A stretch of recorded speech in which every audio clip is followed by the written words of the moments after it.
తిరిగి BCN news కి స్వాగతం. తిరుమల కొండపై అపచారం జరిగింది. శ్రీవారిని దర్శించుకునేందుకు తమిళనాడుకు చెందిన కొందరు భక్తులు తిరుమలకు వచ్చారు.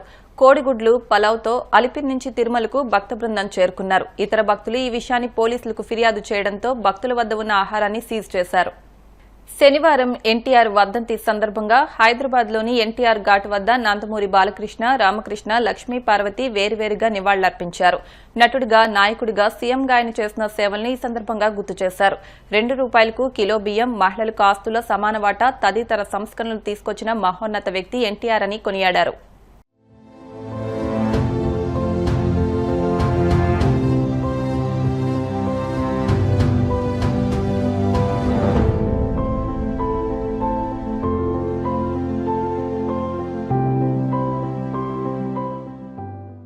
ఎవరి పేరు చెప్తే యావత్ తెలుగు జాతి కళాంబతో గర్వపడుతూ, ఎవరి పేరు చెప్తే తెలియని ఆడపడుచుడు అన్నయ్యాడు.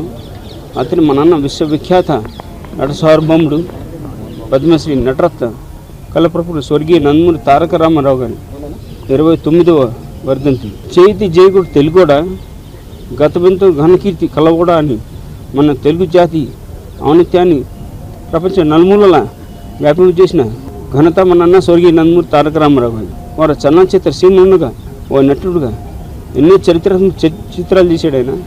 సాంఘిక చిత్రాలు తీశాడు ఆయన. ఇటు సాంఘికం, జానపదం, పౌరాణిక మరెన్నెన్నో ఆయన ప్రపంచంలో ఎవరు లేని పాత్రలు 50 నిజ జీవిత పాత్రలు పోషించే ఏకైక నాయకుడు మన అన్న స్వర్గీయ నందమూరి తారక రామారావు గారు. వారు కథానాయకుడిగా ఉంటూ ప్రజలకు ఎన్నెన్నో సేవలు అందించాడు. ఇటు దివ్యసీమ కానివ్వండి, ఇటు మన భారతదేశం చైనా యుద్ధం అప్పుడు కానివ్వండి, ప్రజలకు ఎన్నెన్నో సేవలు అందించాడు ఆయన. రాయలసీమ రిలీఫ్ ఫండ్ కానివ్వండి, ఎన్నెన్నో ఒక కథానాయకుడు ఉంటూ ఆయన అగ్రస్థానం ఉండగా, ఒక కథానాయకుడు ఉంటూ అగ్రస్థానం ఉండగా, మరోపక్క తెలుగు జాతి ఆత్మగౌరవాన్ని అన్యాయం జరుగుతుందని, గుర్తింపు లేకపోవడంతో మళ్ళీ మన తెలుగు జాతి ఆత్మగౌరవాన్ని పునరింప చేయాలని నేను ఒక తెలుగుడిని, తెలుగు బిడ్డను, తెలుగుదేశమే నా పార్టీ ఒక రాజకీయ పార్టీ స్థాపించి 9 నెలల తిరుగులకు మన తెలుగు రాష్ట్ర ప్రజలు వారిని, మన అన్నగారిని, తెలుగుదేశాన్ని వారిని ముఖ్యమంత్రి చేశారు. అలాగే వారు ముఖ్యమంత్రి అయిన తర్వాత ప్రజలకు ఎన్నెన్నో సేవలు అందించాడు ఆయన. సంక్షేమ పథకాలు, మరి ఎన్నో సంక్షేమ పథకాలు అందించాడు ఆయన. ఇవాళ కూడా వారు ప్రవేశపెట్టిన సంక్షేమ పథకాలు ఇవాళ కూడా దేశమంతటా వేరు వేరు పేరిట అమలవుతున్నాయి. ఇవాళ కూడా పేద ప్రజలకు అన్నదాతగా, తెలుగు ఆడపడుచుకు అన్నగా, రైతన్నలకు అన్నదాతగా, కార్మికులకు దన్నుగా నిలబడి మరెన్నో సేవలు అందించాడు ఆయన. అలాగే అన్నదానం కన్నా మించిన దానం లేదని పాటించాడు ఆయన. ఇటు తిరుపతి దేవస్థానం కొండపై ఎంతమంది భక్తులు వస్తూ ఉంటారు. వాళ్ళందరికీ అన్నదానం ఉంటే బాగుంటుందని అన్నదానం ఉచితంగా మొదలుపెట్టి ప్రారంభించి మన స్వర్గీయ నందమూరి తారక రామారావు. తెలంగాణలోని మెదక్ ప్రభుత్వ ఆసుపత్రిలో ఓ గర్భిణి 12 ఆడ శిశువుకు జన్మనిచ్చింది. పుట్టిన కాసేపటికే ఉన్నట్టుండి పాప ఊపిరి తీసుకోవడంలో తీవ్రంగా ఇబ్బంది పడింది. చేతుల్లో ఇమిడిపోయే ఆ పసి ప్రాణానికి ఊపిరందుకు అల్లాడిపోయింది. పరీక్షించిన వైద్యులు శిశువు పరిస్థితిని అంచనా వేసి మెరుగైన చికిత్స కోసం వెంటనే హైదరాబాద్లోని నీలోఫర్ ఆసుపత్రికి తీసుకెళ్లాలని సూచించారు.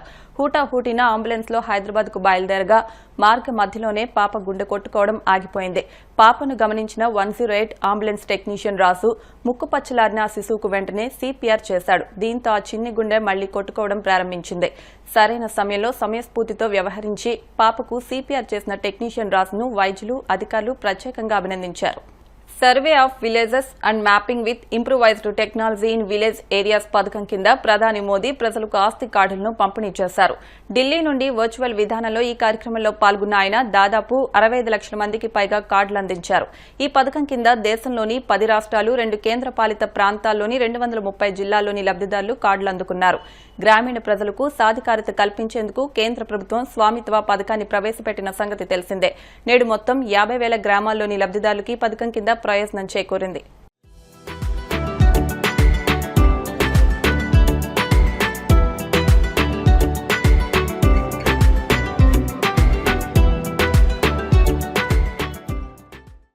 आज का दिन देश के गांवों के लिए, देश की ग्रामीण अर्थव्यवस्था के लिए बहुत ही ऐतिहासिक है। इस कार्यक्रम से कई राज्यों के माननीय राज्यपाल जुड़े हैं।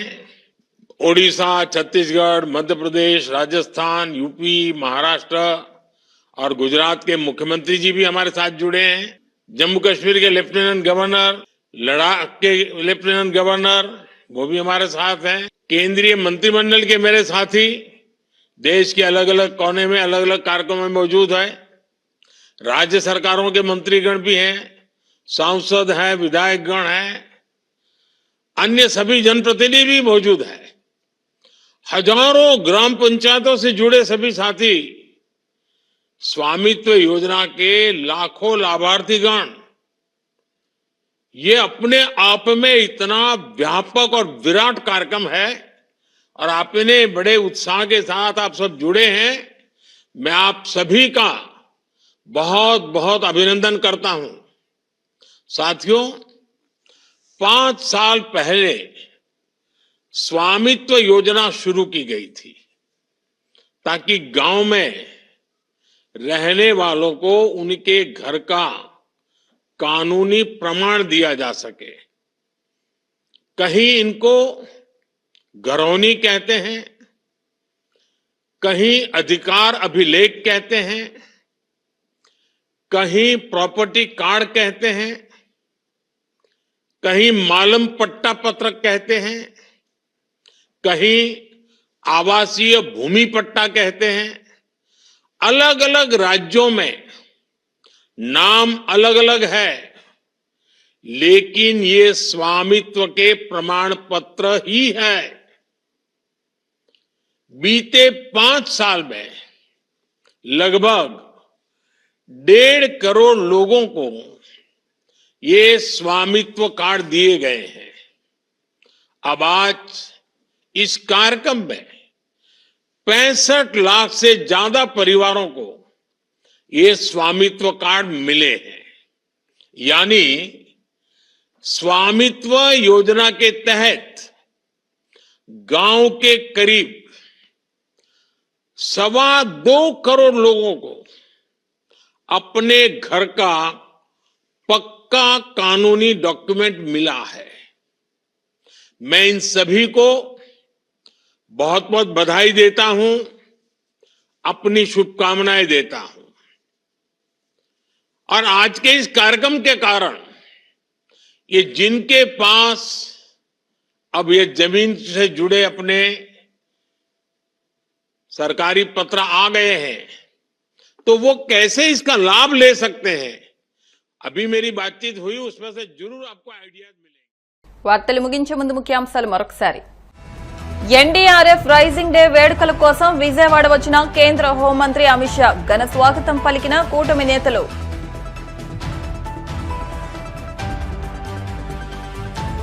చంద్రబాబు పాలనలో మద్యం, మాంసం తిరుమలలో పట్టుబడుతున్నాయి. తిరుమలలో విజిలెన్స్ నిఘా పూర్తిగా వైఫల్యం చెందిందన్న టీటీడీ మాజీ చైర్మన్ భూమన.